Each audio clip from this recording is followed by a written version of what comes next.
Apocalipse, capítulo 8. O Cordeiro quebra o último selo. Quando ele abriu o sétimo selo, houve silêncio nos céus por cerca de meia hora. Vi os 7 malahim anjos, que se acham em pé diante de Ar. Em profecia, o termo ficar de pé significa prontos para ouvir e falar. A estes foram dadas 7 trombetas. Ressaltamos que 7 trombetas e 7 anjos são figuras de poderes celestiais.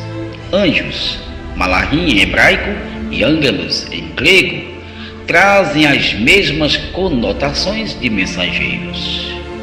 É bom que lembremos que o Altíssimo sempre usa nossa língua humana para melhor compreendermos o que Ele quer transmitir a nós outros sem muitas complicações.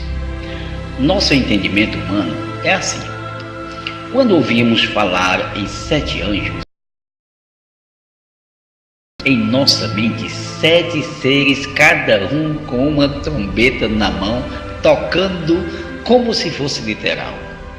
Porém, esse conhecimento é otorgado aos entendidos como reações celestiais, adequando-se a um quadro de melhor compreensão aos que veem estes fatos pelo lado metafísico.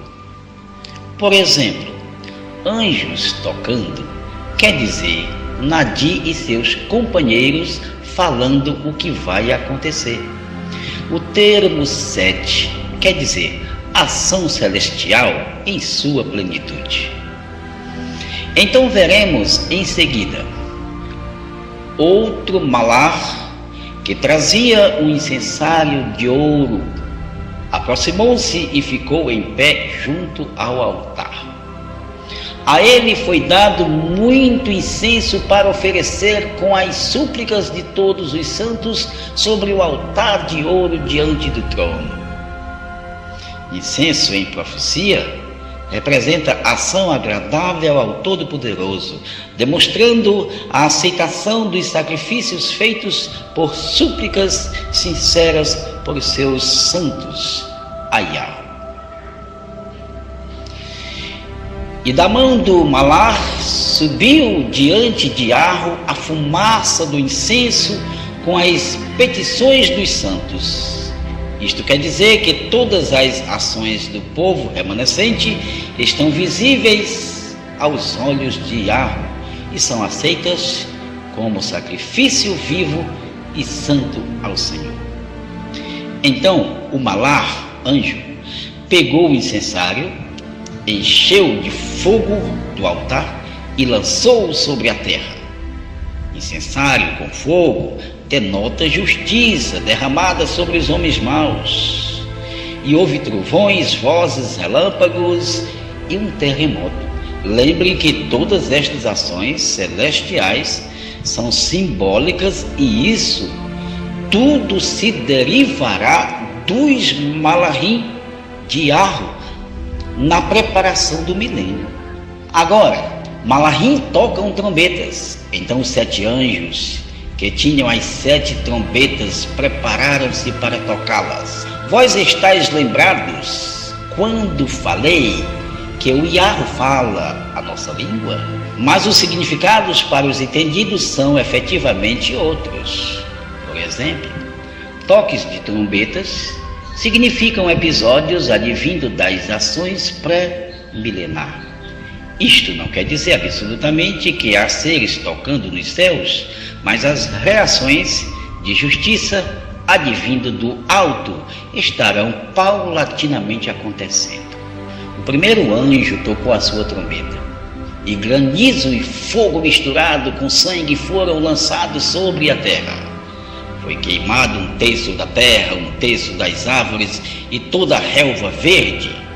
Lembrem que esse episódio se dará dentro do prazo de 45 dias depois dos 3 anos e meio de tribulação, a última semana do Antimachia. Está em Daniel, capítulo 12, 8 a 13. Então as pragas começarão precedendo a volta visível do magnífico Meler, rei Baruch Kadosh, bendito santo.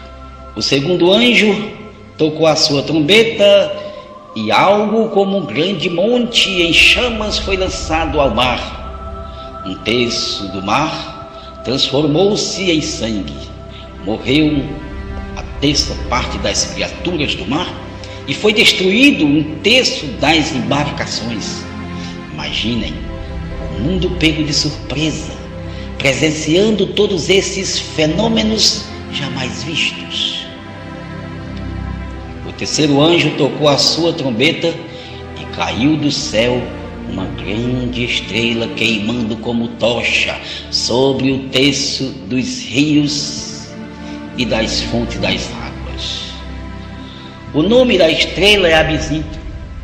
Tornou-se amargo um terço das águas, e muitos morreram pela ação das águas que se tornaram amargas.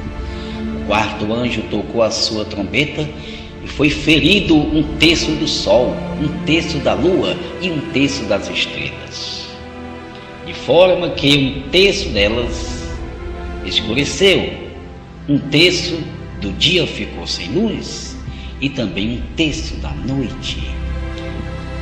Enquanto eu olhava, disse o João, ouvi uma águia que voava pelo meio do céu e dizia em alta voz: ai, ai, ai dos que habitam na terra por causa do toque das trombetas que está prestes a ser dado pelos 3 outros Malachim.